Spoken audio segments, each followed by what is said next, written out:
Ba'zi oilalarda ayollar emas, aksincha erkaklar urush janjal chiqarishadi.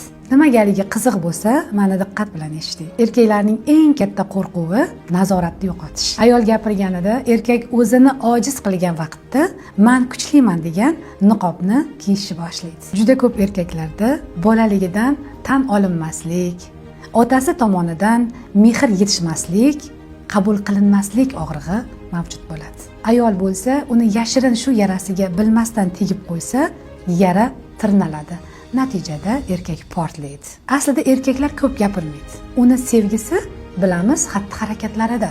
Shu sababli ayollar erkaklar ichidagi ichki xohishlarni sezmay qolishadi. Xohishi tan olinmagan erkak janjal ko'taradi. Ba'zi holatlarida o'zida o'sish yo'q bo'lgan erkak ayolini o'sib ketishidan juda qo'rqadi.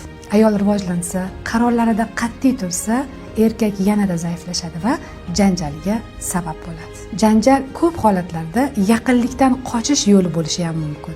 Yaqinlashishni bilmaydigan erkak janjal chiqaradi, ayolidan masofa saqlaydi va o'zini shunday himoya qiladi. Siz nima deb o'ylaysiz? Erkak yana qanaqa vaziyatlarda janjal chiqaradi? Albatta, menga obuna bo'ling va izohlarda yozib qoldiring.